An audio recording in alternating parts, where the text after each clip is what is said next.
Sebuah bis pariwisata terbakar saat melintas di ruas tol Bekasi Cawang Kampung Melayu atau Becakayu, Jatinegara, Jakarta Timur pada Kamis siang. Para penumpang berhasil menyelamatkan diri sebelum api membesar. Api baru padam 1 jam kemudian setelah petugas damkar Jakarta Pusat tiba di lokasi. Sebuah pohon berukuran besar tumbang di Jalan Pondok Cabai Raya, Tangerang Selatan, Banten dan menimpa seorang pengendara motor yang tengah melintas. Akibat insiden ini, sang pemotor harus dilarikan ke rumah sakit guna mendapatkan perawatan medis.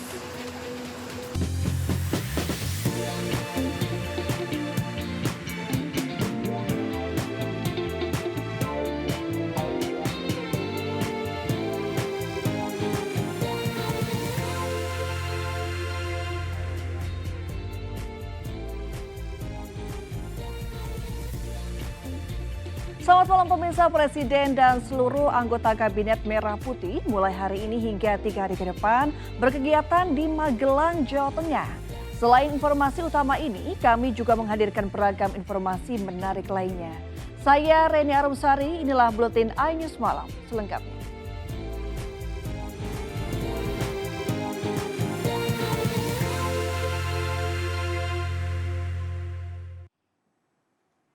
Pemirsa, sejumlah menteri dan wakil menteri mengunggah momen sesaat sebelum melepas landas menuju Yogyakarta menggunakan pesawat Hercules di Pangkalan TNI AU Halim Perdana Kusuma. Diketahui jajaran Kabinet Merah Putih akan melakukan pembekalan di Akademi Militer Magelang mulai 25 hingga 27 Oktober.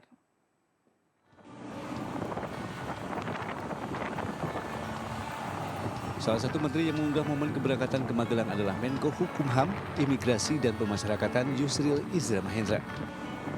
Yusril berjalan santai menuju pesawat C-130J Super Hercules A1340 milik TNI Angkatan Udara di Pangkalan TNI AU Halim Perdana Kusuma.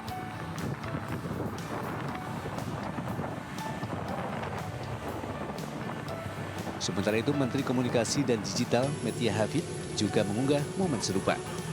Bedanya video yang diunggah Metia menunjukkan kondisi di dalam Super Hercules yang sudah dipenuhi anggota kabinet. Terlihat para menteri asik berbincang hingga bersuah foto di dalam pesawat Hercules.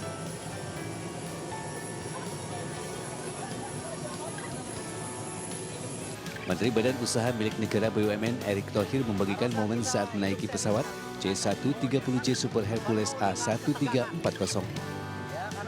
Erick membagikan video pendek yang menggambarkan suasana di dalam pesawat setelah lepas landas dari Pangkalan TNI AU Halim. Sekalipun suasananya cair dan penuh tawa, Erick mengaku tegang karena baru pertama kalinya menaiki pesawat Hercules. Penuh dengan ketegangan, ya karena belum pernah naik Hercules. Seperti diketahui, Presiden Prabowo Subianto mengajak jajaran Kabinet Merah Putih di Akademi Militer Magelang, Jawa Tengah untuk pembekalan. Diharapkan dengan retret itu bisa membawa aura tradisi, keberanian hingga heroisme bagi Menteri Kabinet karena Magelang merupakan daerah sentra perlawanan di masa penjajahan. Tim Liputan iNews melaporkan. Ya pemirsa, Presiden Prabowo Subianto disambut meriah masyarakat saat tiba di Akademi Militer Magelang, Jawa Tengah. Kehadiran Presiden Prabowo di Akademi Militer Magelang untuk mengisi pembekalan kepada Menteri Kabinet Merah Putih.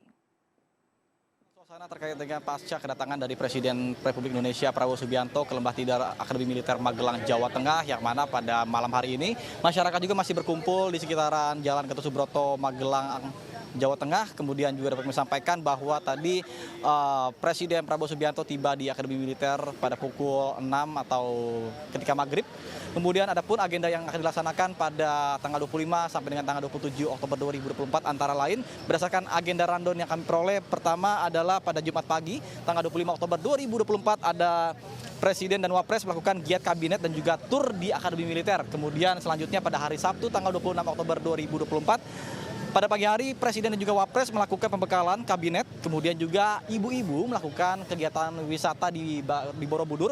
Kemudian pada sore harinya, Presiden dan Wapres juga melakukan kegiatan parade senja di depan Geraha Utama Akademi Militer. Kemudian malamnya dilanjutkan oleh gala dinner.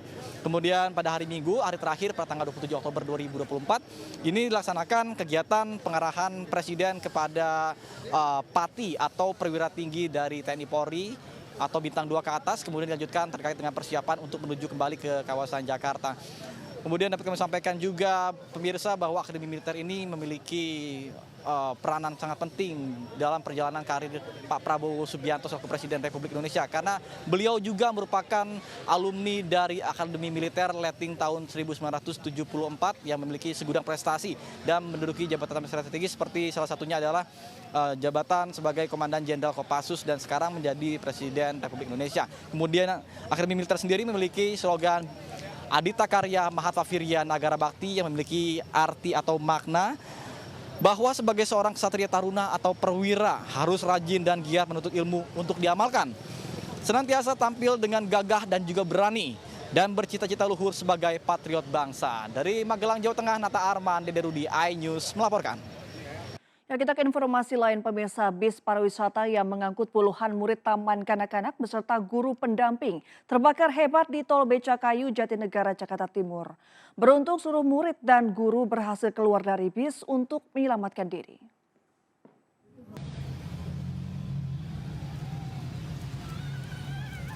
Api berkobar hebat dari bis pariwisata yang mengangkut 58 murid taman kanak-kanak beserta guru yang tengah melintas di ruas tol Becakayu, Jatinegara, Jakarta Timur pada Kamis siang. Kebakaran yang diduga akibat korsleting AC sempat membuat murid dan guru panik. Itu depan apa? Ya Allah, ya Allah, ya Itu belakangnya. Beruntung, seluruh murid dan guru berhasil turun keluar bis untuk menyelamatkan diri.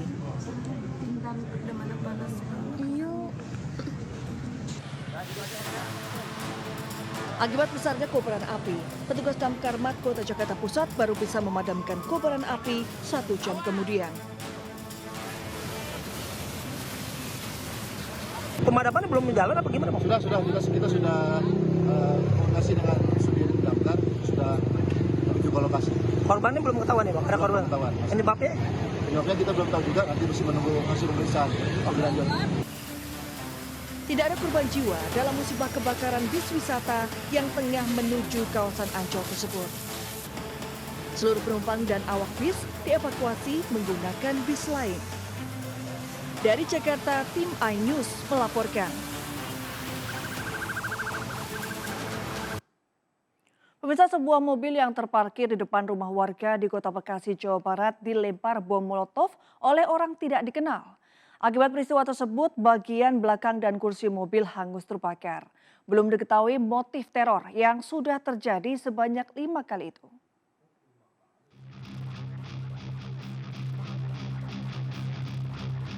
Detik-detik teror pelemparan bom molotov di perumahan Pejuang Pratama Medan Satria, Kota Bekasi, Jawa Barat terekam CCTV.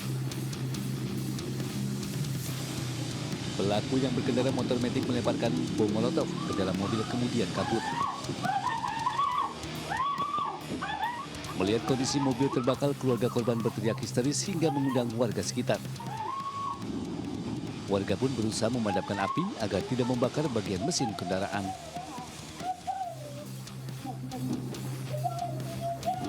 Menurut pemilik kendaraan, aksi teror tersebut merupakan yang kelima kalinya. Berdasarkan rekaman CCTV, pelaku memiliki ciri-ciri berbadan pendek dan kulit hitam, serta perut agak buncit. Katanya ini bukan kejadian yang pertama kali, Bang. Sebelumnya Ini pernah. yang kelima. Sebelumnya apa tuh, Bang? Itu ban 4-4-nya dirobek. Lalu setelah ban itu kaca depan tengah, per 2 minggu kemudian lagi kaca depan bagian kanan. Kalau dari posisi sini 2 minggu kemudian kaca belakang. Sementara itu, pasca kejadian, pihak kepolisian Polres Metro Bekasi Kota telah melakukan olah tempat kejadian perkara dan memasang garis polisi di mobil korban. Warga berharap polisi bisa mengungkap kasus dan pelaku segera tertangkap lantaran kejadian ini sudah meresahkan dan mengancam jiwa korban. Dari Bekasi, Jawa Barat, Rahmat Hidayat, iNews melaporkan. Seorang pengendara motor tertimpa pohon di Jalan Pondok Cabe Raya, Tangerang Selatan, Banten hingga harus dilarikan ke rumah sakit. Tidak hanya itu, pohon tumbang akibat hujan deras tersebut juga merusak minibus serta atap ruko. Kejadian roboh pohon di landasan ini Pak. Mohon izin untuk Pemkot. Pohon berukuran besar di Jalan Pondok Cabe Raya, Tangerang Selatan, Banten tumbang dan menimpa seorang pengendara motor yang tengah melintas. Akibat insiden ini, sang pengendara harus dilarikan ke rumah sakit terdekat guna penanganan medis. Ekskavator untuk bantu. Sementara itu di Jalan Ciater Maruga, Serpong, akibat hujan deras sebuah pohon juga tumbang dan menimpa minibus dan merusak atap ruko. Menurut petugas BPBD Tangerang Selatan, intensitas curah hujan yang tinggi disertai angin kencang hingga membuat sejumlah pohon tumbang. Jadi hari ini Tangsel diguyur hujan dengan intensitas cukup lebat disertai dengan angin di beberapa kecamatan di wilayah Kota Tangerang Selatan sehingga mengakibatkan atau menimbulkan 2 titik kejadian pohon tumbang di wilayah Jalan Raya Ciater Raya dan di Jalan Raya Pondok Cabe, Kelurahan Pondok Cabe, Kecamatan Pamulang. Petugas BPBD yang diterjunkan ke lokasi langsung membersihkan batang pohon yang tumbang agar tidak menghambat dan mengganggu kendaraan yang melintas. Dari Tangerang Selatan, Banten, Nunung Purnomo, iNews melaporkan.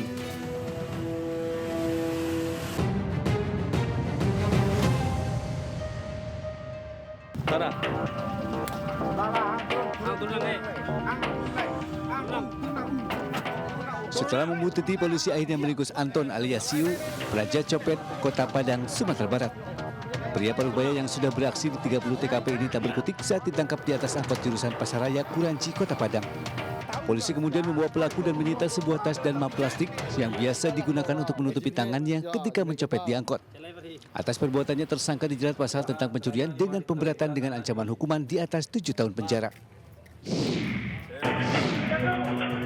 Kamera pengawas merekam saat seorang pria berkelahi dan menikam juru parkir di minimarket Jalan Pendidikan Kecamatan Rapocini, Kota Makassar. Usai menikam, pelaku kabur sementara korban terluka di bagian perut dilarikan ke rumah sakit guna perawatan medis. Polisi yang melakukan pengejaran berhasil meringkus pelaku meski sempat terlibat kejar-kejaran di tengah kebun cengkeh. Dari tangan pelaku disita senjata tajam sementara motif penganiayaan karena tersinggung dengan sikap korban.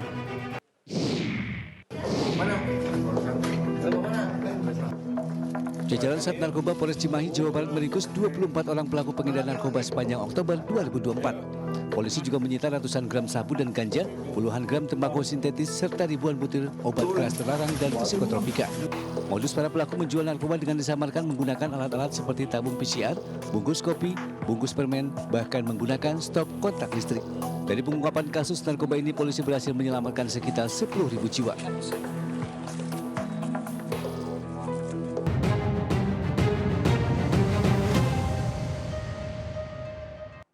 Pemirsa, banyaknya jumlah menteri dan wakil menteri serta kepala badan dalam Kabinet Merah Putih pemerintahan Prabowo Gibran dipastikan menambah beban anggaran negara. Peneliti Kebijakan Publik dan Ekonomi Politik Center of Economic and Law Studies Ahmad Hanif Imaduddin memperkirakan anggaran untuk menggaji menteri dan wakilnya diperkirakan mencapai 390 miliar rupiah per tahunnya.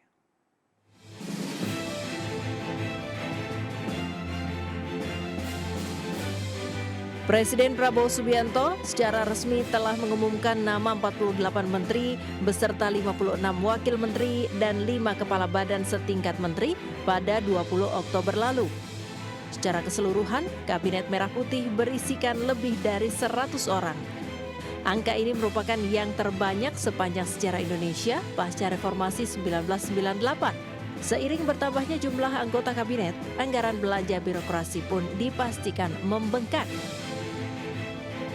Menurut peneliti Kebijakan Publik dan Ekonomi, Politik Center of Economic and Law Studies, Ahmad Hanif Imaduddin, akan ada potensi peningkatan anggaran negara untuk menggaji menteri dan wakilnya sebesar 91,52 miliar rupiah hingga 390 miliar rupiah per tahun.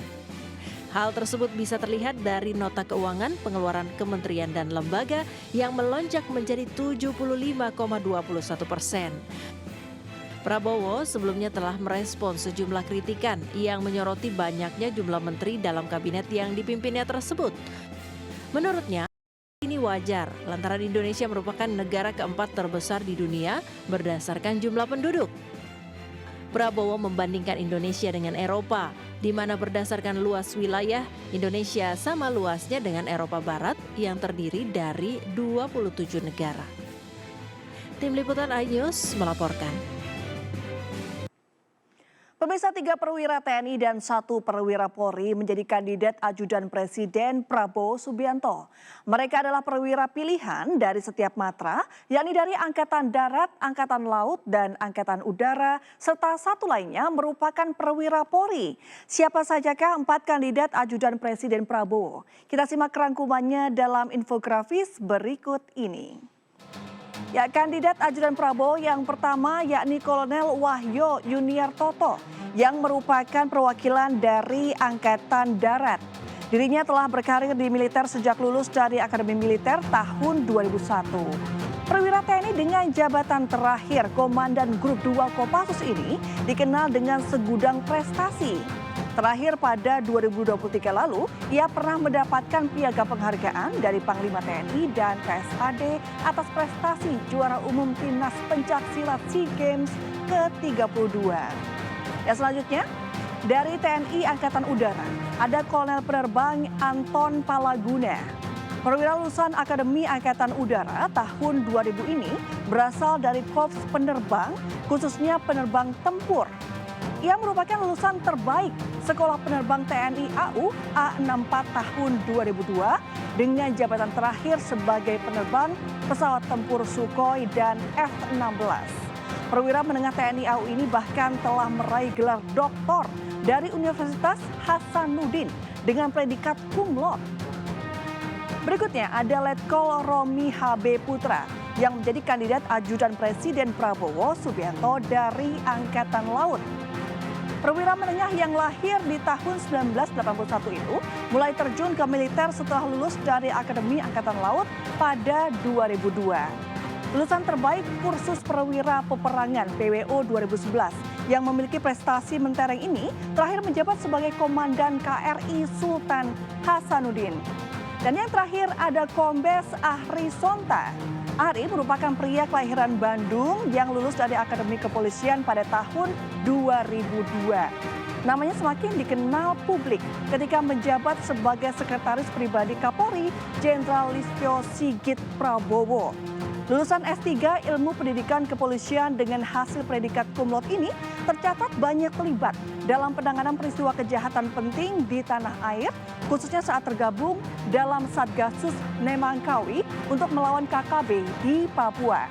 Ari juga sempat terlibat dalam proses penangkapan buron kelas kakap Joko Chandra di kasus korupsi Bank Bali.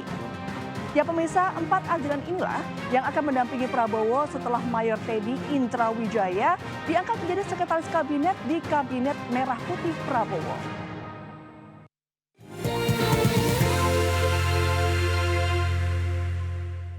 Ya, kita ke informasi pilkada pemirsa. Pramono Anung yang melakukan belusukan di Rusun Tanah Abang, Jakarta Pusat disambut hangat Jackmania Kebon Kacang. Sementara calon gubernur Jakarta nomor urut 1 Ridwan Kamil mengunjungi Pasar Kebayoran Lama Jakarta.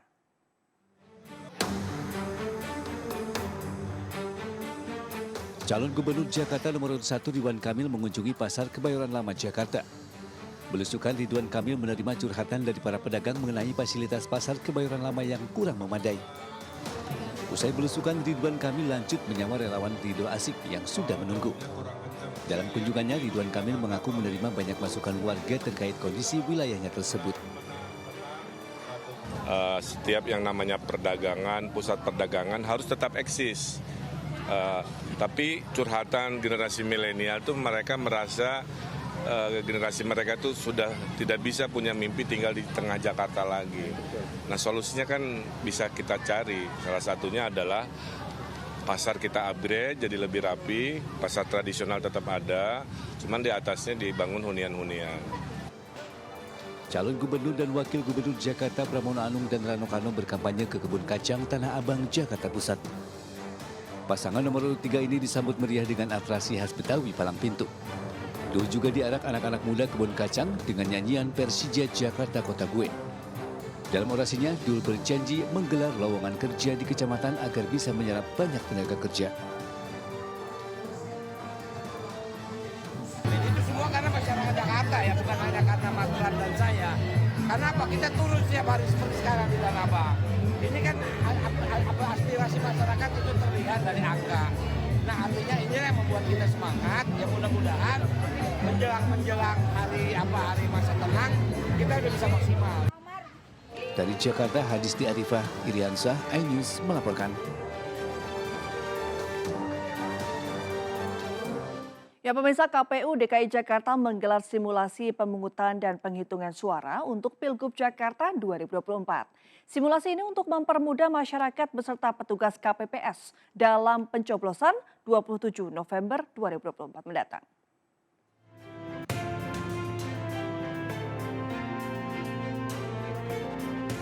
Ratusan warga antusias mengikuti simulasi pemungutan suara di Gor Johar Baru Kamis pagi.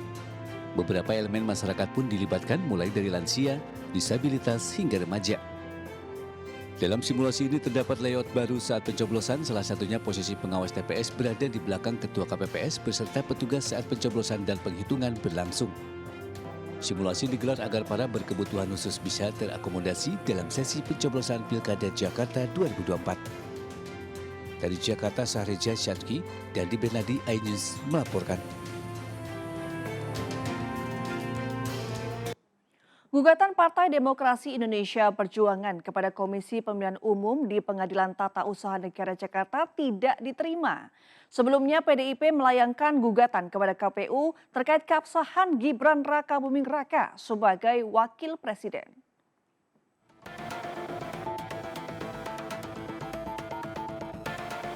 Pengadilan Tata Usaha Negara Jakarta menggelar sidang pembacaan putusan gugatan PDIP kepada KPU terkait pencalonan Gibran Rakabuming Raka sebagai Wakil Presiden. PT UN Jakarta menyatakan gugatan PDIP ke KPU tidak diterima. Setelah Majelis Hakim bermusyawarah dan memutuskan mengadili, ini saya bacakan hasil yang muncul nanti di IKOT ya, karena ini adalah putusan secara elektronik. Dalam eksepsi, menerima eksepsi tergugat dan tergugat dua intervensi mengenai kewenangan atau kompetensi absolut pengadilan. Dalam pokok perkara, menyatakan gugatan penggugat tidak diterima. Yang kedua, menghukum penggugat untuk membayar biaya perkara sejumlah Rp342.000. Pembacaan gugatan tersebut dilakukan secara ikut yang dipimpin oleh Ketua Majelis Hakim Joko Stiono yang juga merupakan Wakil Ketua PT UN Jakarta. Diketahui dalam gugatannya PDIP meminta agar Hakim PT UN memerintahkan KPU menunda pelaksanaan keputusan KPU nomor 360 tahun 2024 tentang penetapan hasil pemilihan umum Presiden dan Wakil Presiden, anggota DPR, DPRD, DPRD Provinsi, DPR Kabupaten, Kota secara nasional dalam pemilihan umum tahun 2024 tertanggal 20 Maret 2024. Adapun terkait pokok perkara, PDIP juga meminta PT UN membatalkan dan mencabut keputusan KPU nomor 360 tahun 2024 tentang penetapan hasil Pilpres dan Pileg.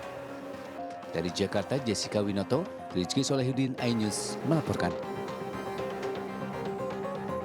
Pemirsa, Partai Perindo bersama Perkumpulan untuk Pemilu dan Demokrasi atau Perludem menggelar kajian terkait revisi Undang-Undang Pemilu. Diskusi ini membahas mengenai perlunya perubahan ambang batas parlemen atau parliamentary threshold pada pemilihan umum legislatif tahun 2029 mendatang.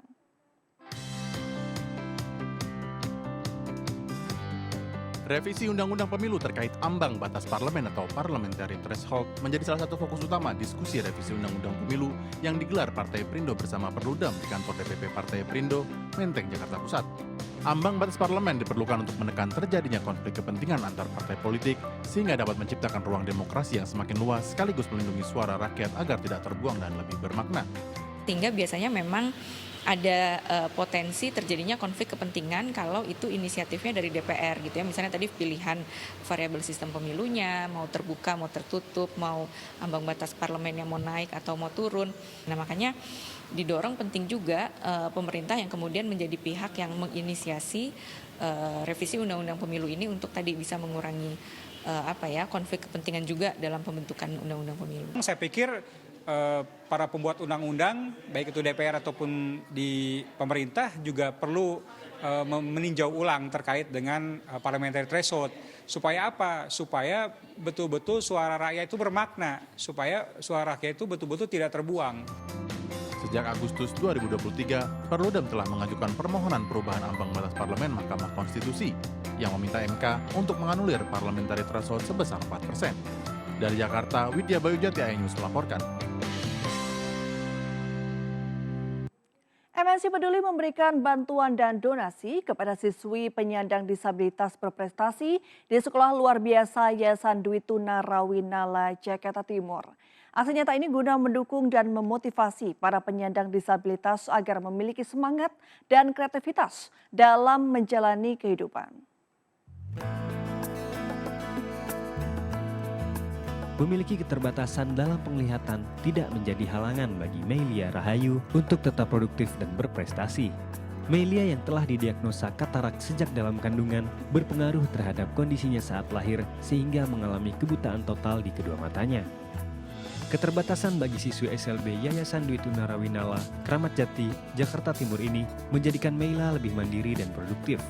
Ia bahkan berprestasi dalam bernyanyi, memainkan piano, membaca braille, dan bersosialisasi dengan teman-temannya. Nyanyi juga ya? Iya. Latihan vokal? Iya, betul. Tadi kakak lihat Melia suaranya merdu banget. Terima kasih, Kak. Cita-cita Melia jadi apa? Banyak sih kalau cita-cita jadi guru, jadi penyanyi. Mereka mempunyai hak yang sama untuk dapat memperoleh pendidikan ya, karena pendidikan sangat penting untuk anak-anak disabilitas dan mereka juga bisa mengembangkan setiap potensi yang dia miliki secara maksimal ya untuk kemandiriannya. Guna mendukung semangat Melia Rahayu untuk terus meraih prestasi, MNC Peduli mengapresiasi segala pencapaiannya dengan memberikan bantuan peralatan sekolah dan sejumlah uang tunai yang diberikan dari karyawan MNC Group. Tapi ternyata pas dia punya bakat, bangganya luar biasa gitu. Apalagi dia udah mulai ya dikenal gitu ya di lingkungan sekolah gitu, udah mulai diajak-ajak acara, senangnya luar biasa. MNC Peduli akan terus hadir memberikan bantuan dan dukungan bagi masyarakat yang membutuhkan, serta memotivasi pihak lain untuk turut serta memberikan apresiasi. Dari Jakarta, Nur Aryadin, iNews melaporkan. Pemirsa, informasi tadi sekaligus mengakhiri perjumpaan kita malam hari ini. Saksikan perjuangan Timnas Indonesia U17 menuju Piala Asia 2025. Melawan Kepulauan Mariana Utara Jumat 25 Oktober dan melawan Australia Minggu 27 Oktober.